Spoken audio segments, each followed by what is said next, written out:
I'm Katrina, and this is Sew and Tare. Today we are making Mrs. Fields cookies. And way back when chain letters used to be a thing, I don't think I've gotten a chain letter in like, I don't know, 30 years? I don't know. But chain letters used to be a thing. And this was a chain letter that was given to my mom, and I'm sure she sent it on. And now I can send it on to all of you. So, I'm going to read this. It says, to everyone, from Joe Spots. Subject, Mrs. Fields cookies.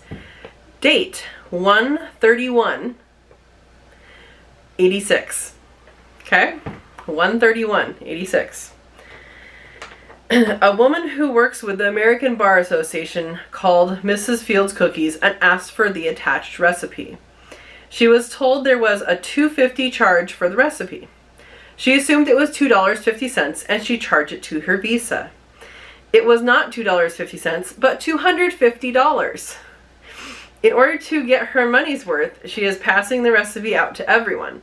Take a copy and give it to a friend with her blessing. Mrs. Fields cookies. And so follows this recipe for Mrs. Fields cookies. And we're going to make it together, and you guys can follow along. The only substitution I did is I used 16 quail eggs as opposed to 4 chicken eggs. So other than that, it's 4 chicken eggs or 16 quail eggs. And you're going to need a big bowl. Okay, here's the ingredients. Cream together 2 cups butter, 2 cups sugar, 2 cups brown sugar. Add 4 eggs or 16 quail eggs, 2 teaspoons vanilla. Mix together 4 cups flour, 5 cups oatmeal. The oatmeal is put into the blender in small amounts or food processor and made into an oatmeal flour, and then you put it in. 1 teaspoon salt, 2 teaspoons baking powder, 2 teaspoons baking soda. Mix together all ingredients and add 24-ounce bag of chocolate chips, 1 8-ounce Hershey bar grated. This works best if you freeze it first and then use a cheese grater. And 3 cup chopped nuts, any kind. Bake on ungreased cookie sheets. Make golf ball sized cookies 2 inches apart and bake at 375 degrees for 12 to 15 minutes. Makes 112 cookies. $250 recipe. Give this to everyone. So that is what's on here, and it's a fun recipe. It's a good recipe. It also freezes well. So once you make those balls, you can put them in a Ziploc, put them in the freezer, and snack on them. Because once that happens, they hardly ever get to be cookies again. But you could take them out and bake them. They do freeze well. So there you go. Here is how we do it. Ready? Brown sugar is always measured packed. So I just put my fist in here, pack it down. All right, that looks good enough there.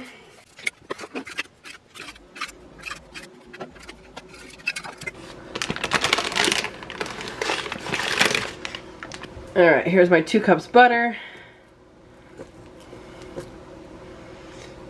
And my 2 cups white sugar, 2 cups brown sugar. And here we go to cream.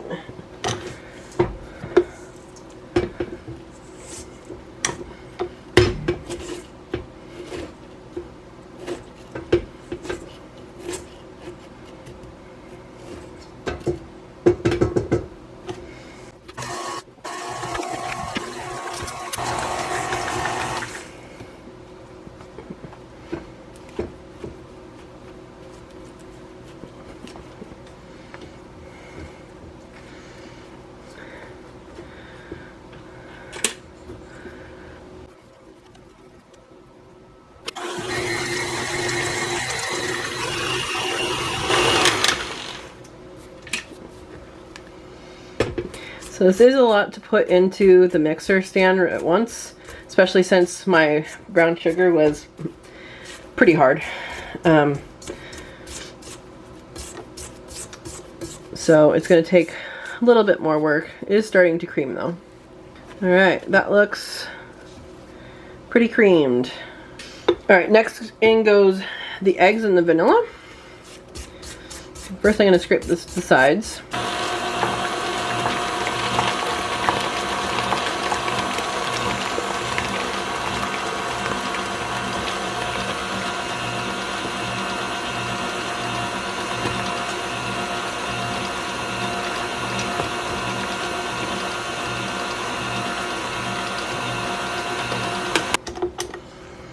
Oh, nice and creamy.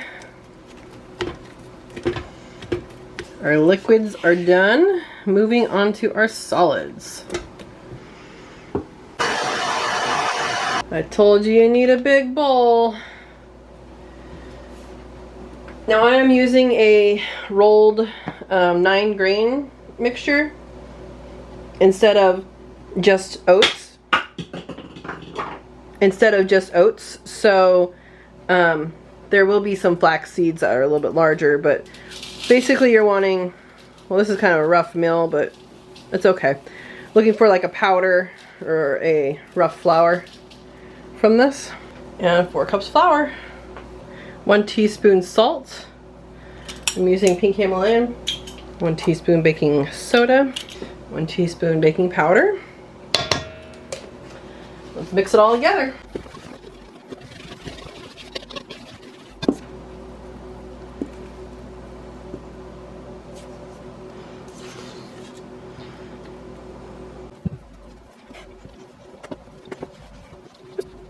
I'm just going to use my hands.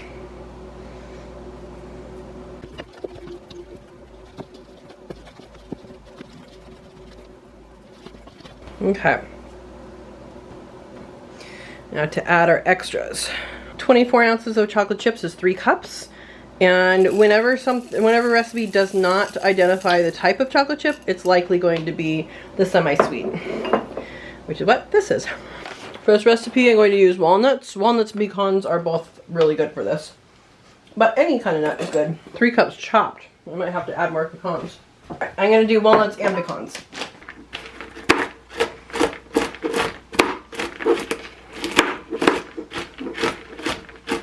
Now you can make this as fine or as rough as you want. Just know that it's going to be in a cookie. And do with it what you will.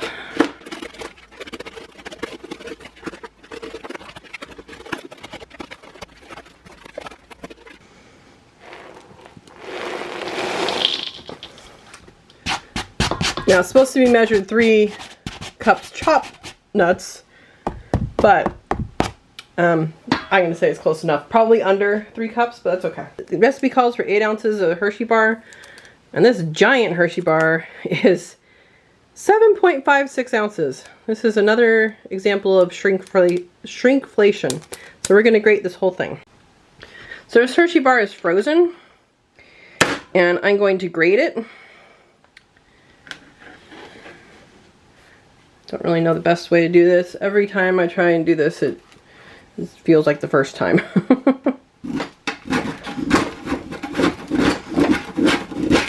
But this doesn't work well if it's not frozen.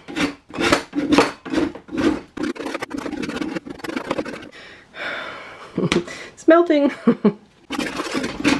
So there's also a note that my mom made on the recipe when she had it, and that is not to use the food processor. My guess is that it heats it up and melts it.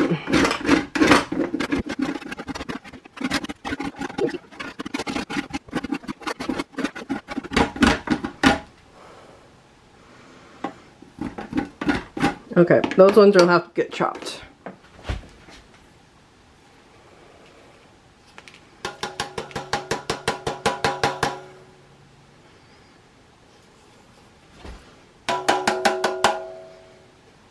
Alright, here's our Hershey's chocolate.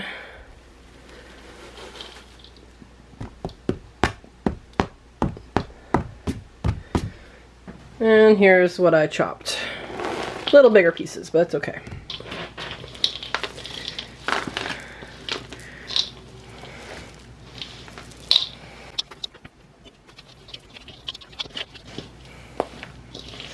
Sometimes getting in there with your hands is easier than stirring with a spoon or a spatula.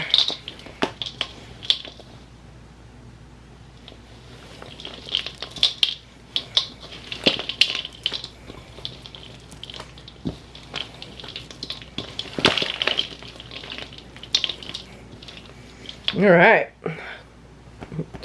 So now we just start making balls. They're golf ball size balls. And we can make a bunch of them, then put it on a cookie sheet. I have the oven preheating to 375.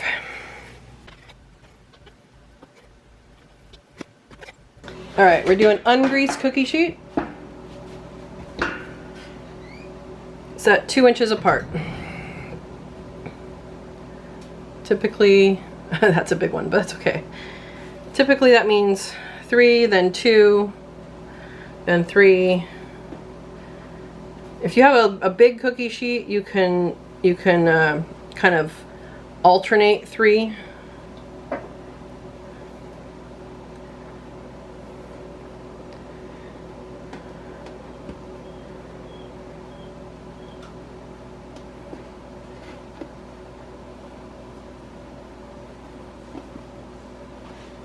Now, I always have these staggered. So this goes for 12 to 15 minutes. So what I do is I put the first one in on the bottom for half the time, which in this case is going to be 6 minutes. Then put it on the top and put the next one in on the bottom. So I work with 3 cookie sheets. That way I have something going at all times.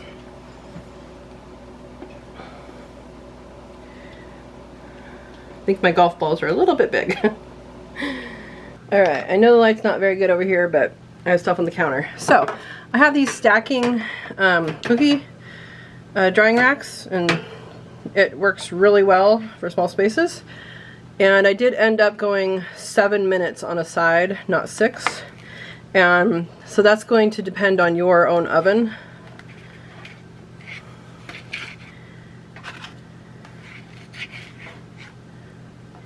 And these are super tasty. Alright, so this rack goes on top and it has these little angles there that just fit right in. And you can stack more cookies on. So I can put more on the bottom and then put on top and just keep on stacking. I have 6 of these kind, and I think I have 2 or 3 of a different brand. And I really like these. This is the brand I have. I'll try and find it on Amazon, put a link. So this is how I do it. Take the top one out completely. Bring the bottom one up to the top. So I say bottom and top, these are the middle 2 racks in the oven. And put the new one in the bottom. And that's how I do all my cookies. Oh, that one cracked. That one might have to have you a taste tester. Ooh, this one cracked too. I know a volunteer who can do that. Yeah, me. Thank you for joining me and making these wonderful, wonderful Mrs. Fields cookies. And made some bigger ones for the last ones. I feel hot. So as this was originally a chain letter, guess what you guys get to do? You get to pass this on. And I would like you guys, if you do it on your video, to tag me in your description and see how far this gets, because this was a chain letter. I guess it started in '86. Well, I don't know when it actually started, but that's when the date on the chain letter was. So let's continue it and have wonderful Mrs. Fields cookies. Thank you so much for joining. Please like and subscribe and have some yummy, yummy cookies. Enjoy the day.